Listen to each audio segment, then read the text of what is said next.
Welcome, I'm Faye Waterman, the Conversation Curator, and this is What's Your Superpower, the podcast.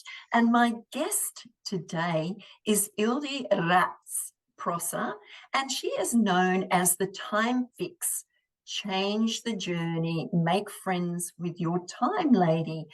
And I can guarantee that she does that for you because we've done some work together and she's made me aware of how I use my time and all that sort of thing.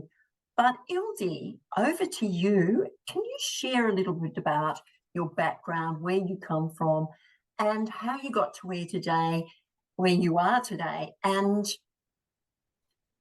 tell us some of your superpowers that you know you have. And as you go along, if you think it's a superpower, just recognize it as one. Well, thank you, Faye, for having me on this podcast. I'm super grateful for the opportunity to have a good chat with you. I always like a good chat, and I know that you're the right person to have one with. So, who am I? Where do I come from? Well, I'm a mom of two. My girls are all young adults, so walking their own path, and I'm super proud of them. Probably they are one of my biggest achievements in life. And where do I come from? Well, I was born in Transylvania, and I got married and moved to Hungary, where I had my two beautiful children. And then with a path, let's acknowledge that too. I studied to become a cartographer, so I designed and made maps. And if you go to Europe, you might still bump into some of the maps that I created in my career as a cartographer. And we landed in Australia in 2008 as a family. By then we had two beautiful little girls. One was 3.5, the other one was 5.5 when we arrived. And well, Australia is a really interesting place because when we embarked on this journey to come to Australia, we were told that this country either makes you or breaks you. It made me, it broke my ex-husband. And yes, he's an ex. And while he flew back to Hungary, I remained with our two children, and I raised our two children pretty much on my own for the past 9 years now. Might I add there, what a fabulous job you've done. Thank you. Two amazing girls that have been raised and shown skills that a lot of children are not shown, and you should be very proud. Well, thank you. And what happened in this process, as much as I was a stay-at-home mom when we arrived, and I ended up running one of those direct selling kind of businesses. What do you do as a mom in this country when you can't really take on a full-time job, but you still want to bring something to the table? And I suddenly found myself in that space where I had to up my game because I had to now pay all the bills, not just the dance classes and the swimming classes and so on. And pretty much this is how I landed in the productivity space. And I always say that I'm missing the organized gene. And if you would look around me, you would actually acknowledge that. There's always a bit of chaos around me. And I started to look at how can you stay on top of things? How can you be a little bit more organized? How can you do more and still not compromise everything for work, and still be there for your family and for your children? And this is how I started to walk that path towards changing my journey and walking towards better productivity. And it started with creating a fabulous planner, the Ant Planner, and it's still on the market, and it's now taking care of my beautiful 21-year-old daughter, Arika. And during this journey, I found that just because you have a good tool, it doesn't mean that you know what to do with it. And this is how I started to coach on productivity and time management. I'm saying, yes, I have used that that tool for a few years now, and I know I still don't use it efficiently and effectively. It happens. What I realized, though, even one step further, was that as much as I was trying to keep up with, and I knew all these things about time management, and I was researching anything and everything that was thrown my way when it comes to time management techniques, I still found myself going back to my good old self. And I'm sure if you're listening to this, then you probably can relate to this sentence in some shape or form. So I started to look into why.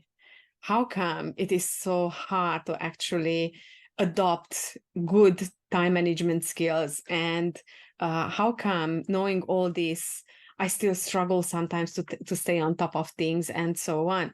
And what I realized is that one of the missing links from modern time management is that we're not taking in consideration that we're human beings and we all have our own relationship with our own time.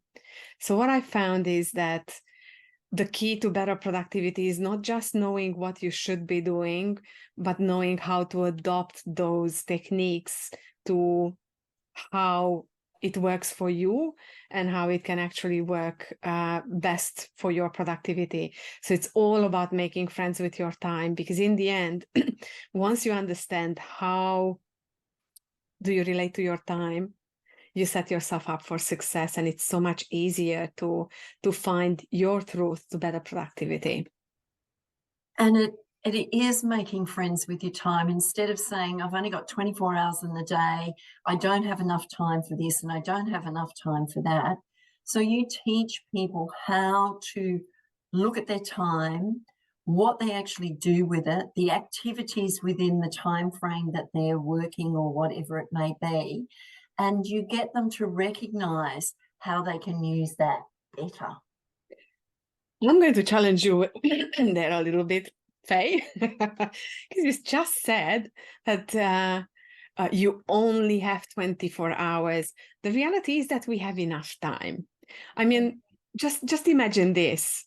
You have a diary so packed that you could not find 5 minutes for anything else. Can you relate to that? All the time.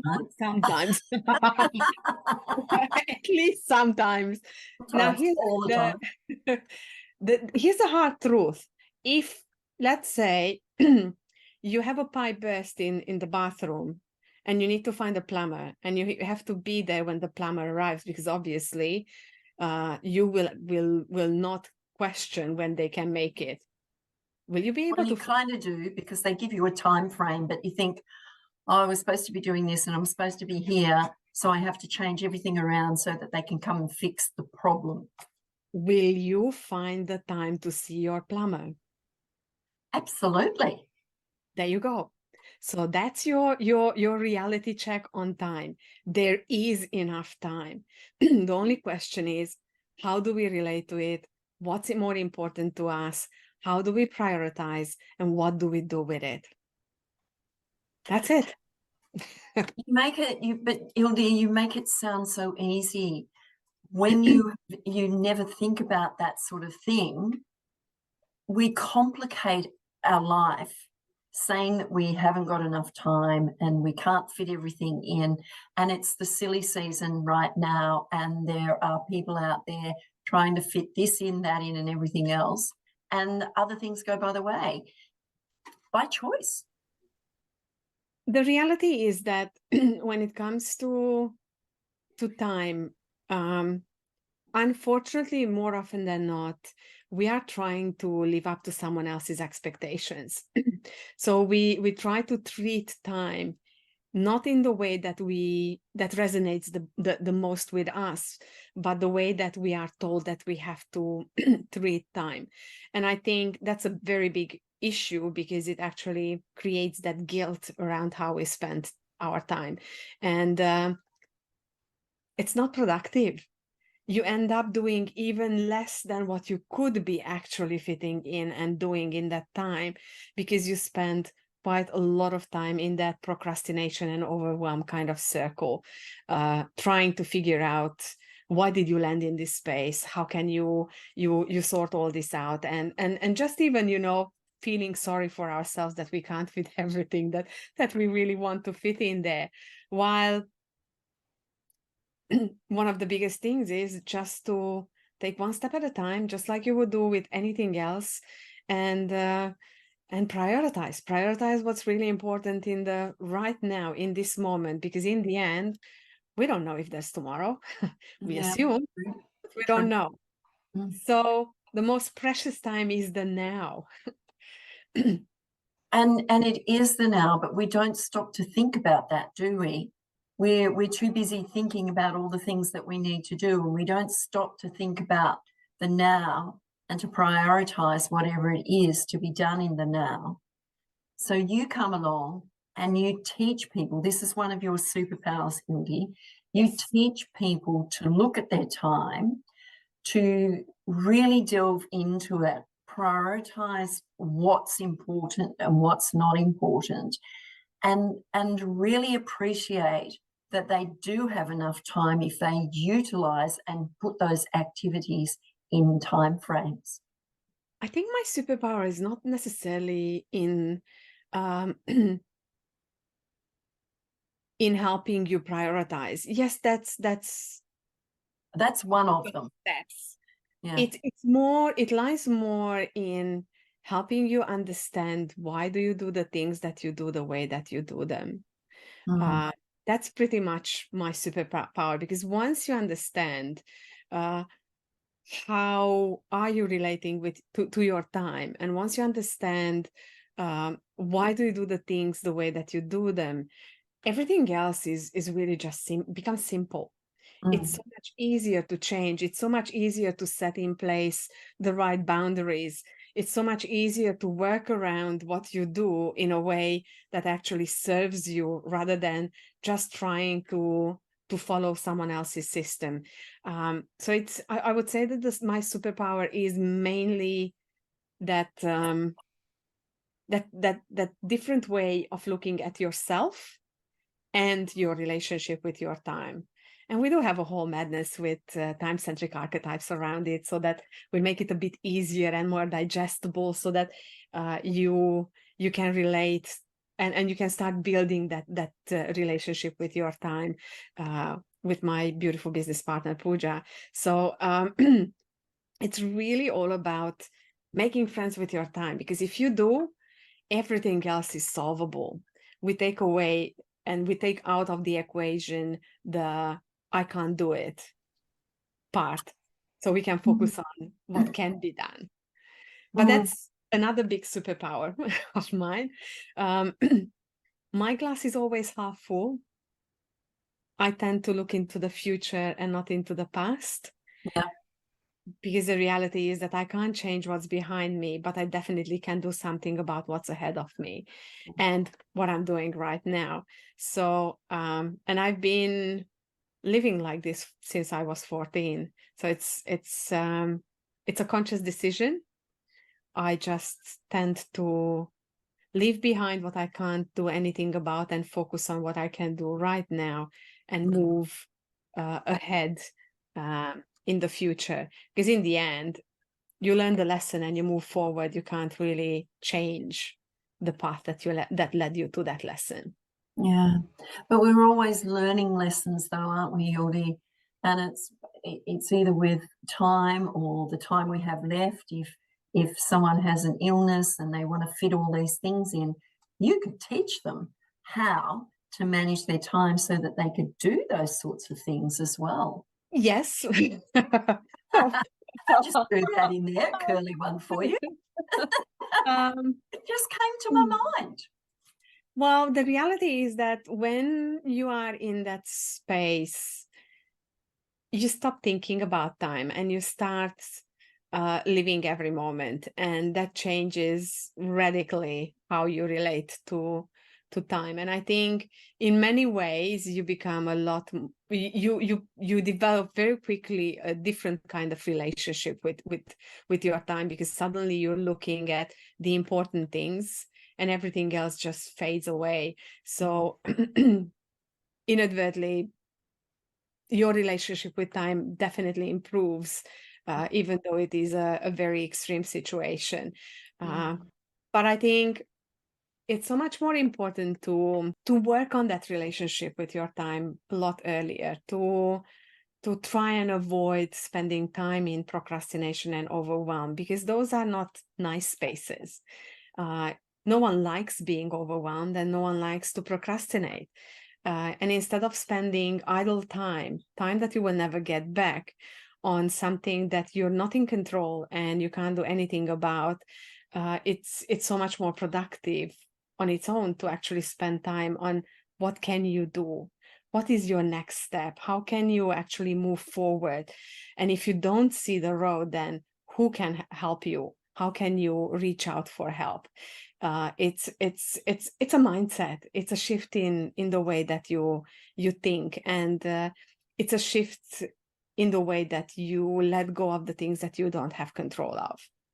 And it is a mindset. And I'm thinking the people that you could be working with and educating them come from not just adults working in the workforce or working high up in corporate or anything like that. And they're probably some of the people that need to make friends with their time a little bit better, but also students who are doing exams and managing their time there so that they've got a bit of a break. But do they actually understand what making friends with their time is? I don't think they do they? No, because if you students, that's a really interesting one, because I find that we raise our children and then they hit 18, they finish school, and we expect them suddenly to have this grand relationship with time, while for 12 years they pretty much functioned based on a bell. So the bell rings, you pack up your stuff, and you move to the next best thing.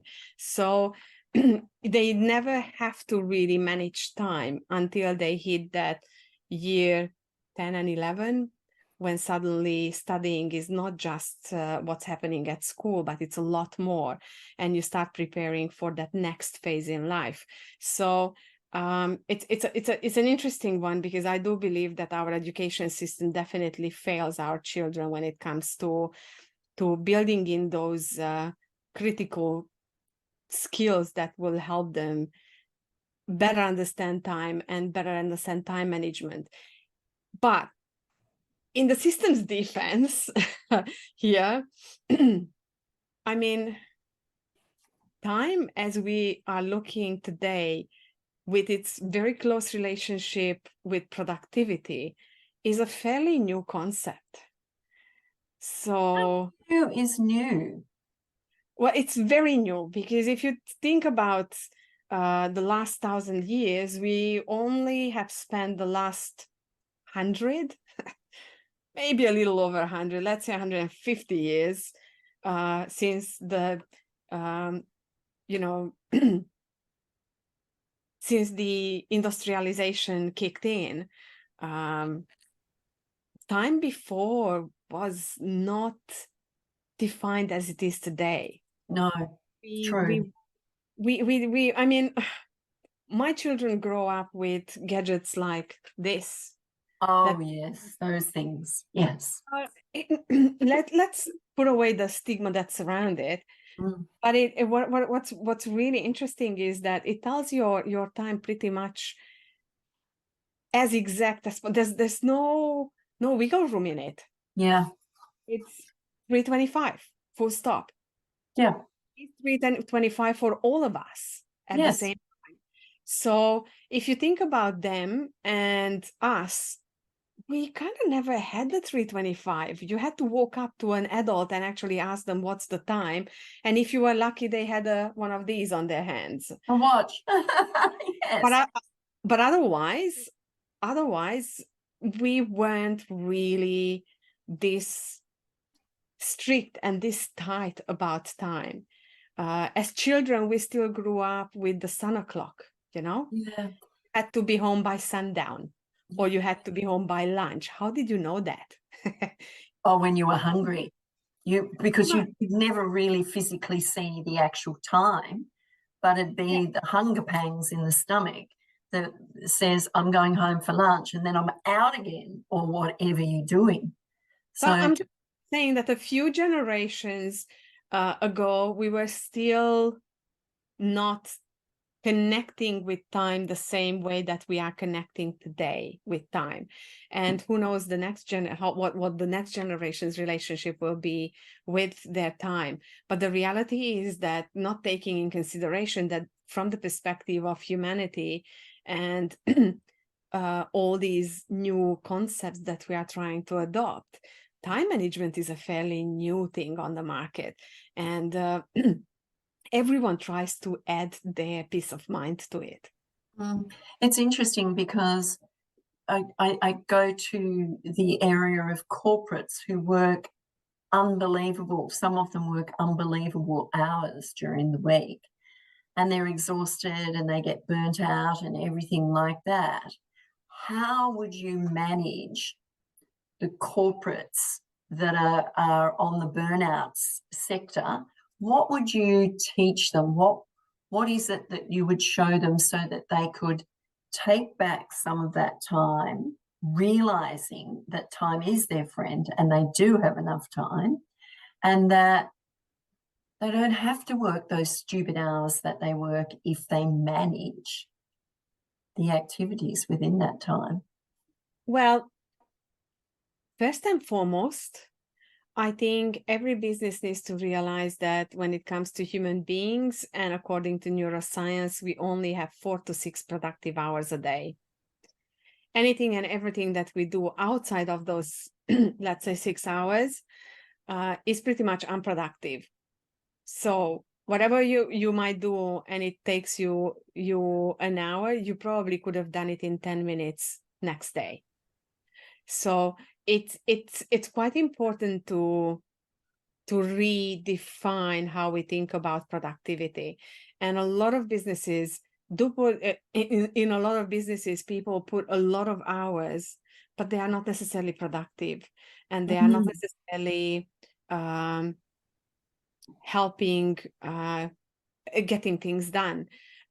They are pretty much a show of dedication, a show of loyalty, a show of willingness to be there for the business. So it's pretty much its function is different, but it has nothing to do with productivity. Because if you want to be really fair, after that 6th hour, you can't really create anything that has no mistakes. It is precise, and it is timely. So it really makes you wonder with those businesses, what are their KPIs and how can you make those KPIs realistic? And we all talk about SMART goals. I mean, it all starts and ends there, where you have to think about what's really doable and what is really productive, and how can you use the best of your people rather than just getting average performance with long hours.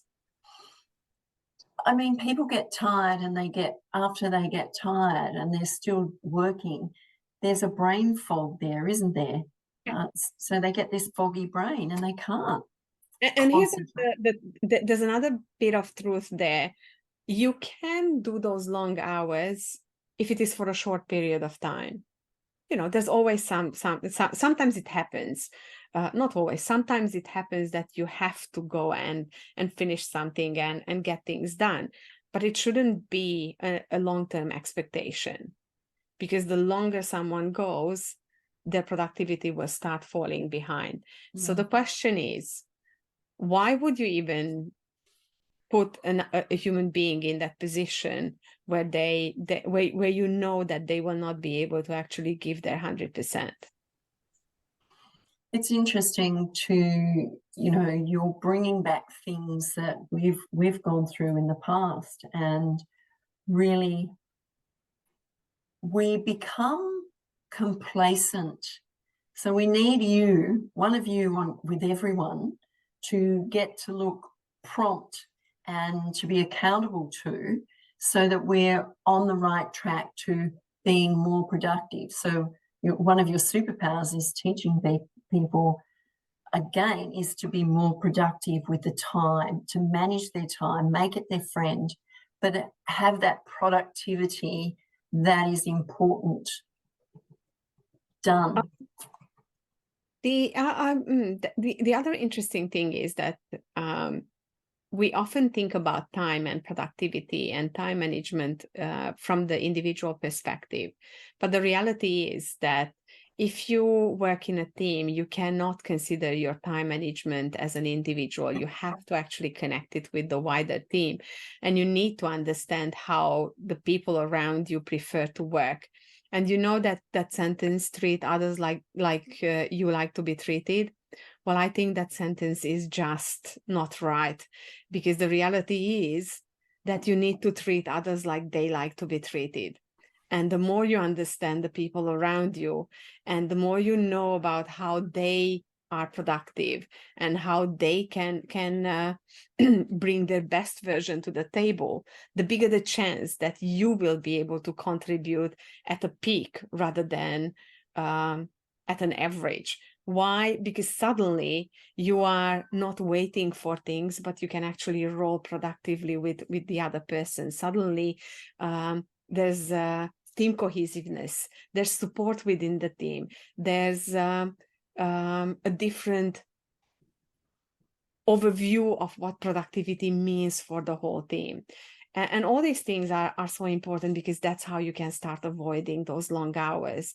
If I don't have to sit idle and do nothing for a couple of hours during the day, pretending that I'm working while I'm waiting for someone else to actually reply to my email, suddenly it makes sense. Or if I know how to be to the point and concise for someone who prefers to be like that and does not need more information, but I make their life a lot easier in how they absorb the information and they can reply quickly.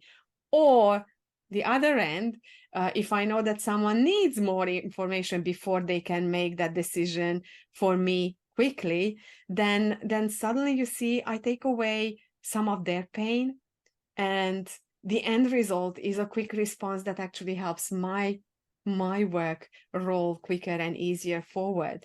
So understanding the people around you who work with you is essential when it comes to productivity. And probably this is why we don't necessarily like talking about time management as such, because if you want time management tips and tricks, well, Dr. Google is unbeatable.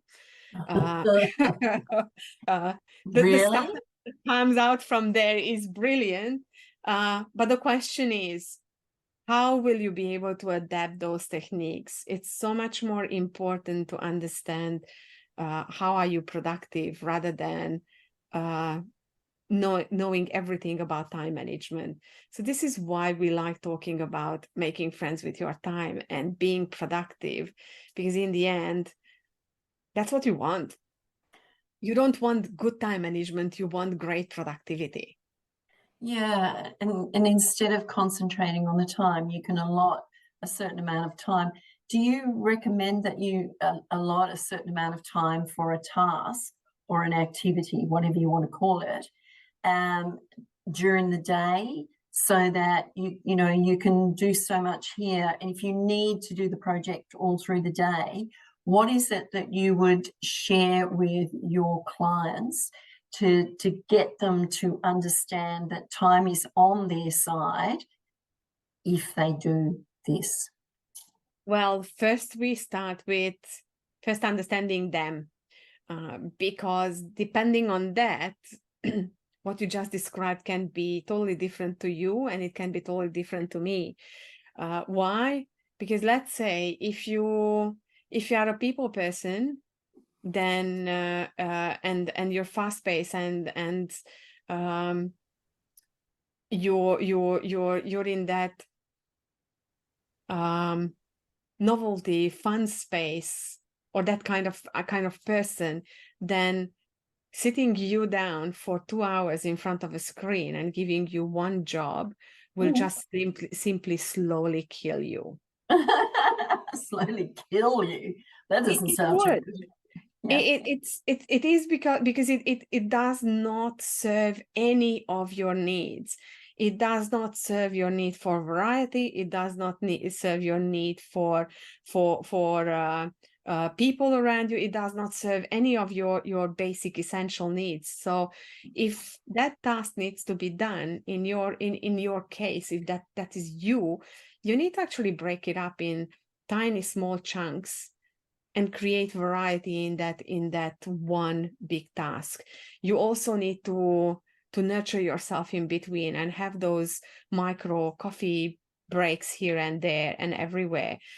You also need to know exactly what is the amount of time that you can stay focused. And if you are this kind of person, then your focus time will be a lot shorter than someone who is very much a systems and processes kind of person. So you really need to first understand yourself and how do you prefer to work. While, let's put it the other end, if you are that systems and processes kind of person who likes being undisturbed and thrives in isolation, isolation meaning leave me alone, let me do what I need to do. So that 2 hour will actually be a breeze for you and you won't even notice that 2 hours have gone. Why? Because you don't have the need for a coffee in between or a bathroom break, or you don't have the need to talk to anyone else. You don't have the need to stand up and move around. So it's really, if you do any of these things, it is because you probably practice a little bit of self-care. But even there, I would be cautious. How soon are you doing self-care? Because if you're that kind of person, it will take you longer to get focused.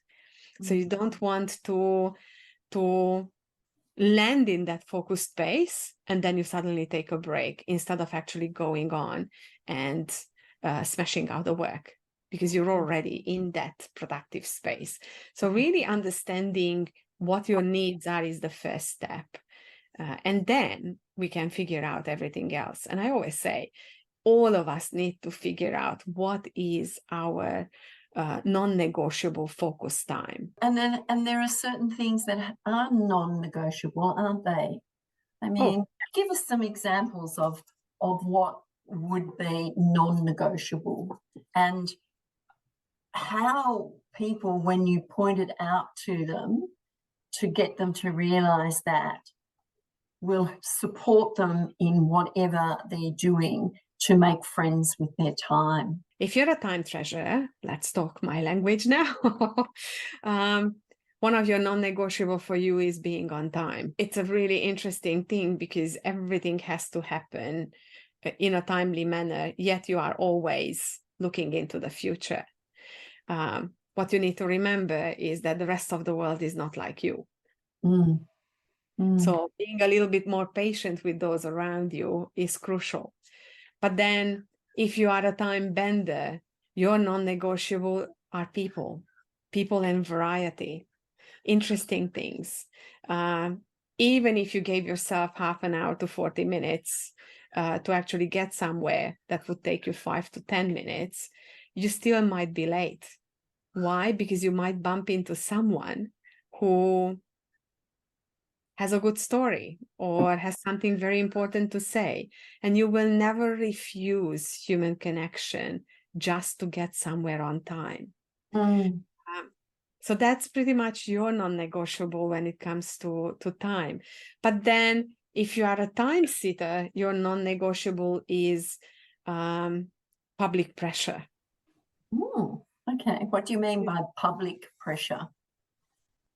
Time sitters are people who always have enough time. The only problem is that their biggest fear is that they run out of time. So it's a bit of a catch-22 because they end up not having enough time because they spend quite some time in that procrastination and overwhelmed space, which it's a little bit weird, but it is happening. So with them, oh, by the way, they are your yes people. Okay. Yep. They will, to them, that public pressure on taking on more work can cause that landing can cause them landing in that space of procrastination and overwhelm, because it's not what they chose. Mm. So that feels to them like you're adding more workload to their existing workload, and the fear of not having enough time kicks in. So instead of actually saying publicly, can you do this? Or can someone do this? Walk up to them and have a conversation with them. 99.9% of the cases, they will say yes, and they will fit it in their time because they do have enough time. And they do have extra time because they make sure that there's plenty of time in there. To them, what's non-negotiable is to leave for the airport and leave at least an hour earlier than the earliest time they have to be there. Because being on time and satisfying the need for rules is bigger. Yeah. And then the last big group is the time validators. Now, what's non-negotiable for them? Well, to them, perfection is the ultimate goal. So when it comes to time is important, but perfection is even more important. Oh, but what is perfection? This is what I want to know. Perfection. I always say there's no such thing as perfection. We can get close to the best, but what is perfection?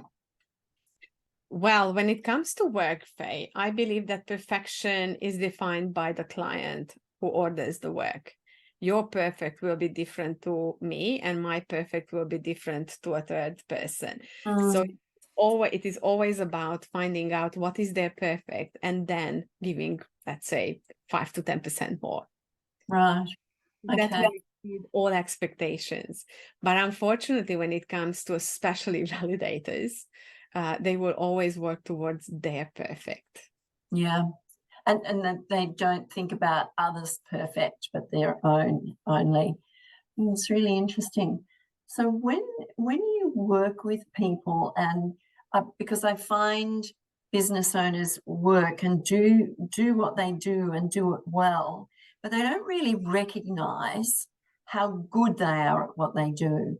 And so this podcast is something that I love to have and have those conversations so that my guests, such as you, Ildi, can recognize what your superpowers are.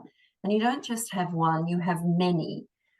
But what do you think they are so far? What you've done, your superpower of raising your children, your superpower is creating something that helps people make friends with their time. Your superpower is creating the planner, the tangible planner, which I think is absolutely amazing, to help them manage and make time their friend. And it's all about education, and what you do is educate people to do that, to give them back some time so that they have that, to be able to have leisure time, to spend more time with their family, or to do the things that they wanted to outside work. You give them that. That's a superpower. I see that as a superpower, because when you're so busy doing the do, you do not have time, or you do not understand time and how it can work for you. So you bring that to the table and help people with that. I never thought about it as a superpower, but yeah, why not? I suppose the problem with small business owners in general is that we lose sight of why we started business in the first place. Because I don't think that anyone jumps on the bandwagon of building a business just to have less time than they had before. But there's always a passion behind that ignites anything and everything that you do. And I think business owners in general have this superpower of having that fire, the fire that fuels the business, the growth, the success. And I think one of the biggest failures is that we never stop to actually recognize and acknowledge our achievements. And it's so true. How big or small, no matter how big or small. And I mean, it's this amazing group. And one of the things that we do every week, we have to talk about one thing that went well. And I often see that out of the 6 of us, there's always 1 or 2 people who actually struggle to find an achievement for the week. Well, I think sometimes just getting out of bed and getting started and doing something can be an achievement. Absolutely. Just something as small as that. Absolutely. But you give them something that they haven't had in a long time. And I look at that and I say it is a superpower because, as I said earlier, we do the do and we don't understand why we run out of time when we don't necessarily need to run out of time. So you educate. Definitely. Educate people to understand this is how you can do it to make it work for you, but give you back some more leisure time so that you can spend that how you want, whether it's with family, whether it's playing a sport, or whether it's reading or gardening, or it doesn't matter what it is. But you have created that superpower to be able to bring it to people so that they understand they can have that time if they only take the opportunity to learn from you. Thank you, Faye. That was a very nice way of saying, "Come to me. I'll try and I'll try and help you."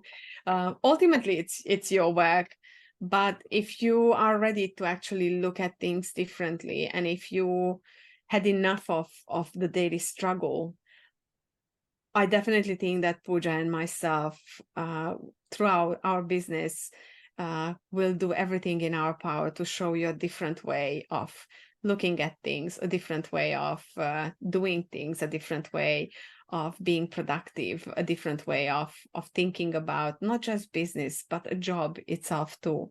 Because we often work with employees too, not just business owners. If anything, lately it's been more employees that we work with rather than just the business owners. But definitely our passion is all about helping you become the best version of yourself. And I think it's such a powerful thing to do. And it's so satisfying when you see people figuring out how can they be the best version of themselves, and how can regain precious time to spend with in that more important side of things, which is life. Because we kind of forget, and we often I find that a lot of people are not working to create a life and live, but they are living to actually work. Yeah, it's a bit like, you know, eating is something that you do. It's not something that you do to I don't know what I want to say there. Eating is something that gives you the energy to be able to do the things that you need to do. It's not about just eating for eating's sake, if that makes sense. So looking at time and how you work with time and how you have that emotion with time, you help people change that emotion into something that is more pleasurable, it's more workable, and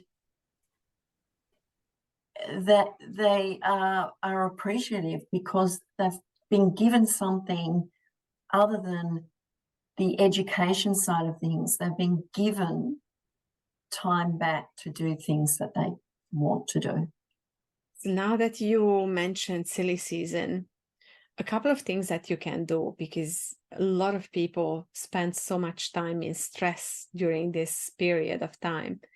I think one of the key things that I love doing in this time is plan ahead a little bit. make sure that you look at the next month and think about what's really important and what is that you really want to fit in your time. And if you have to let go of something, find compromises.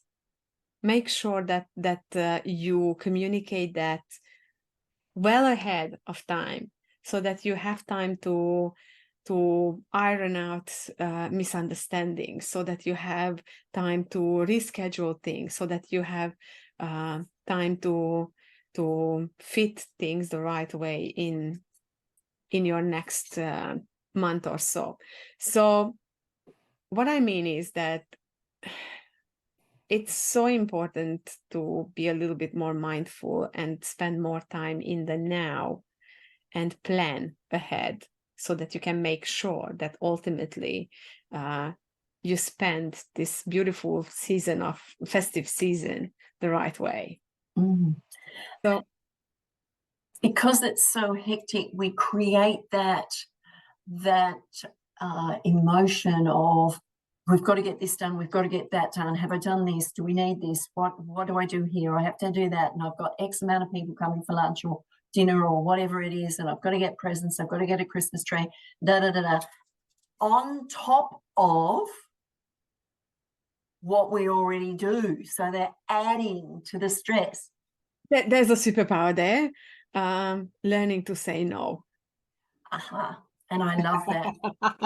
I love that. Because in the end, if it doesn't fit, it doesn't fit. And I think everyone needs to learn to say no. I already planned this much. This is all I can actually fit in, and the rest will have to wait. Yeah. And learning to say no is such a powerful thing. But if you do a bit of careful planning ahead, saying no becomes a lot easier. While if you are just doing things on the fly, the problem is that you never have the full picture and you never have full control over what's going to happen. So when you say yes to the next thing, you don't know what you will have to sacrifice in advance. Yeah. And it's all about knowing exactly what do you sacrifice if you say yes next time. Yeah. So, Ildi, tell me through the conversation, what sort of things do you think are your superpowers? One of the biggest superpowers is that, as I said, that my cup is always half full. I try very hard to focus on the positive, and it's a conscious decision every day to not look backwards, except for assessing whether that was useful, not useful, how is it going to serve me, what do I take away from that lesson. But I don't dwell into what went wrong. I just take it and move forward. So that's definitely a superpower. What else? Resilience is another superpower. I will never give up, and I will always find a way to move forward and find a solution. Is it perfect? No, but in the end, what's perfect? We won't go there. What other superpowers? Being conscious that I need to be a lot more patient than I sometimes am, and working on it, and always trying to take in consideration those people around me. I think that's a superpower too. Do I manage to do it always? No, but I think I do try, and I do try hard to support and be there for everyone who needs it around me. But particularly for yourself, you've got to support yourself. I make a wicked langosh, so that is a superpower, especially according to some of my friends. I don't know what else is a superpower. I think one of your superpowers is being approachable. Being approachable, being your kindness and your willingness to want to help people. Yeah, that can be a superpower. Oh, absolutely. Absolutely. Probably another superpower that actually helps me in what I do on an everyday basis is this ability to see all the puzzle pieces in front of me and piece them together in a unique way that actually will help you. And I think this is coming from my background in cartography, and probably a natural inclination to take all the data that is in front of you and turn it into something that is easily digestible and visual. So I think that is a superpower. And while I do this, I'm very good at identifying gaps and figuring out why things don't work the way that they are supposed to. You see, that's a power. we keep talking and we can find more superpowers. I'm sure. It's interesting, isn't it? But we don't recognize them as superpowers because we just do the do and don't think about how good we are at what we do. And I think sometimes it's really nice to recognize your superpowers and embrace them and go away and think, I'm pretty good at this. No, I'm damn good at this. What it does for you is gives you an emotional boost that then you take on to someone else that you start to work with or you're working with, which is amazing, really. And as you said, as a cartographer, you piece things together like a map. Oh my goodness, I couldn't do that if I tried in a million years, and not that I'd want to. But what you do is you look at the gaps in people's lives, you put them down, and then you bring them together so that it makes it easier for them to understand and utilize. Absolutely. Absolutely. Thank you, Ildi. I think that you have many other superpowers that we haven't touched on, so we will come back sometime and really hone in a little bit more on those. But thank you for your time today in sharing what you do and how you save people time, give them back time, and emotionally, physically, and mentally, in all aspects, spiritually as well. Thank you, Faye, for having me on the podcast. It was lovely talking to you. It always is lovely talking to you, Ildi. I'm Faye Waterman, the Conversation Curator. This has been What's Your Superpower, the podcast with Ildi Racz Prosser. And I know I didn't say that properly, but anyway, I'll get away with it this time. And we'll be back again soon with another guest. Bye for now.